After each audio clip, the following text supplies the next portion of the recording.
Hey y'all, it's me, Tiffany. So, yes, I am in the same outfit because it's the same day as 31 Books in 31 Days, Part 3. And that's just because I'm getting the second shot soon. And I was told by everybody you feel bad for like 3 or 4 days. And you know what? I don't know if that's true or not yet. I guess I'll find out. But I decided I'm just going to record these 2 videos. That way, if I do feel like crap, I can just take it easy. So, as I mentioned, Ellen Hopkins is one of my top favorite authors, and I have like every fictional book that she's come out with. I personally don't care about her nonfiction. I'm sure they're fine, but from the descriptions and stuff, they're just not anything I want to read. So, I've read every fiction book she's came out with, and it all started off with the one that's probably the most popular, Crank. I didn't know if I wanted to do the Crank trilogy as a review or individually. And since I love the author so much and I've read most of her books at least twice, I've read Crank at least 5 or 6 times personally. I want to just go through and talk about all of them individually. At this moment, I don't know how fast these will come out or if they're going to come out in what order. I think I'm just going to do them in whatever order I want versus like publication order.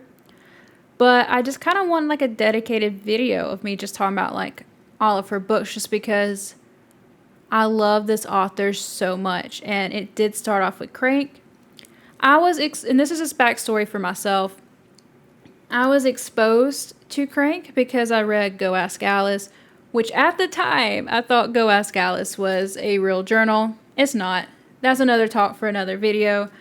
And I have never read a book in verse before. I knew like poetry was a thing, but I didn't realize verse was a thing without it being poetry.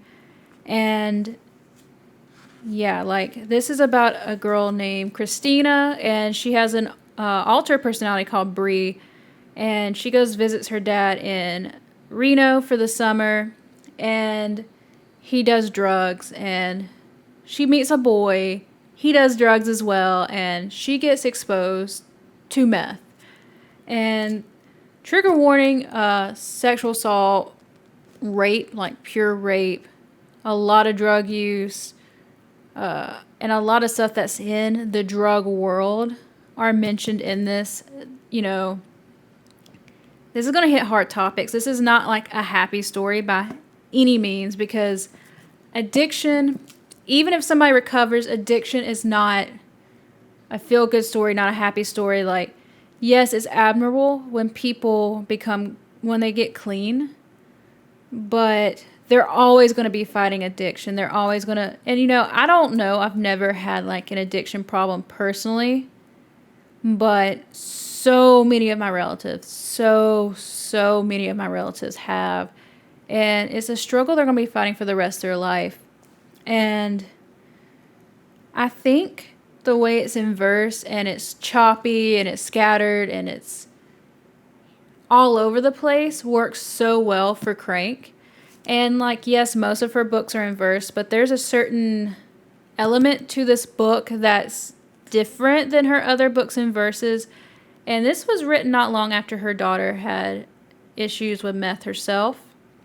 And I think she wrote this while her daughter was in jail. So you can, as someone who's watched relatives deal with meth in particular, if you've ever been around a meth head, they're scatterbrained. They're kind of choppy and all over the place. It's like, you can definitely tell, like, she's known somebody or has some kind of experience with the meth world. And while I haven't personally touched like any like drug, as I said, I've known a lot of people who have, and I actually started reading books like this because my father was dealing with a lot of meth issues at the time that I found this book, and it helped me feel connected in a way. Like, I mean, Go Ask Alice gave me some kind of perspective, I guess, but I guess since this was like the same drug, and even though my father was not like a teenage girl at the time that I needed this book gave me a lot.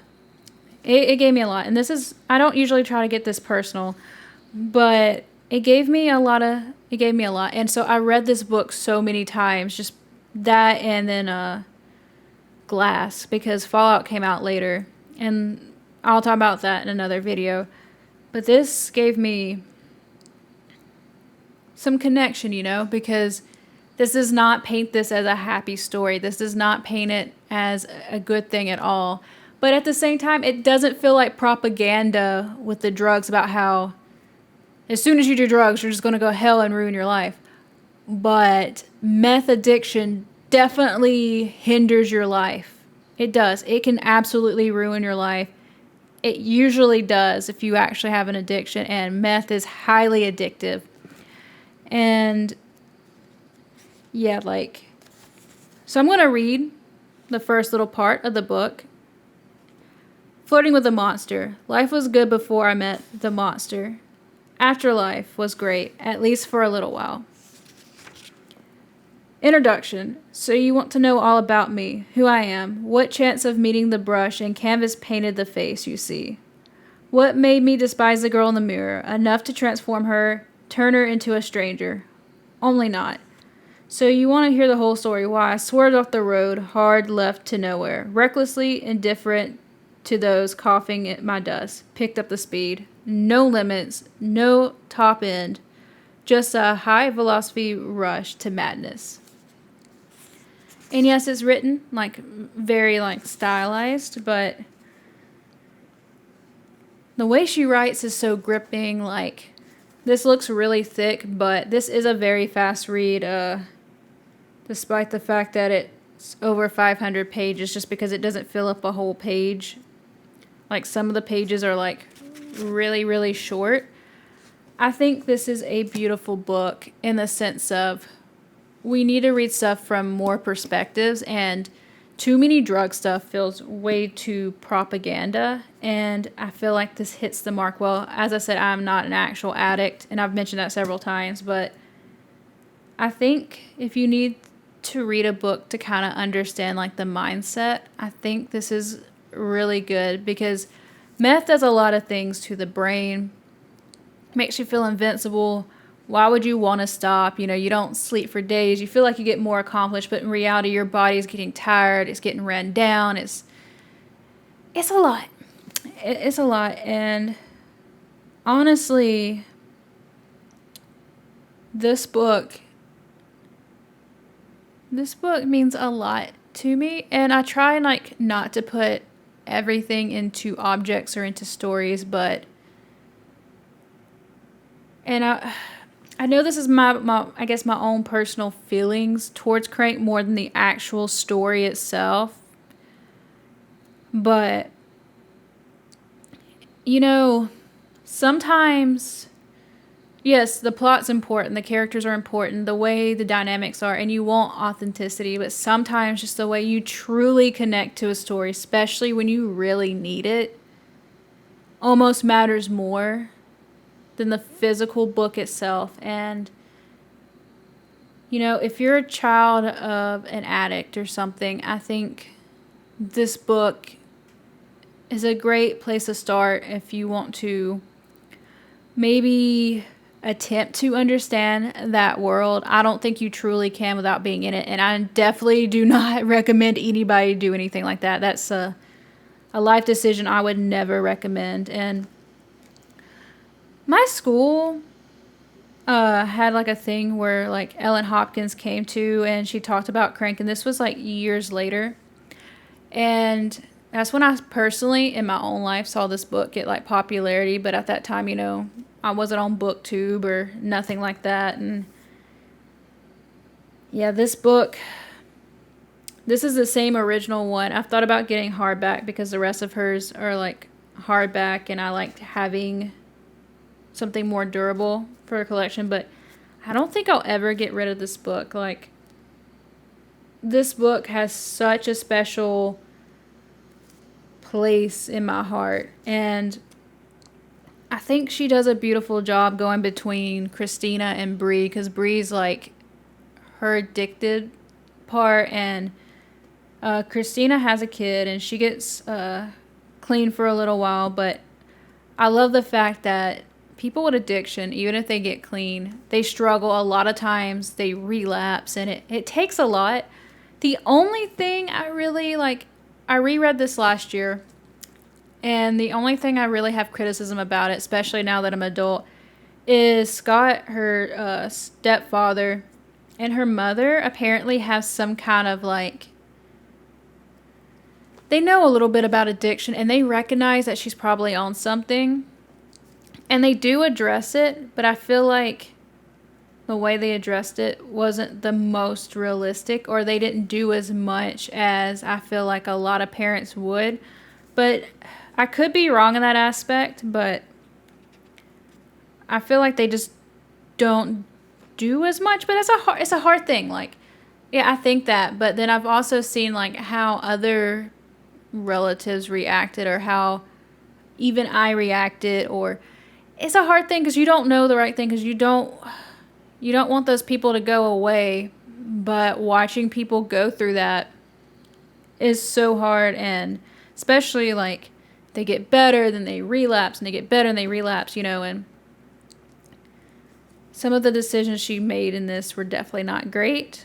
And you feel on top of the world, and you're just turning into a shallow skeleton of yourself. So yeah, if anybody watching this has gone through rehab and have gotten sober, I am definitely proud of you. I know that's not easy. Drugs should be considered a health issue instead of just everybody just getting thrown in prison and making the problem worse. And I think books like this is a good way to help understand that.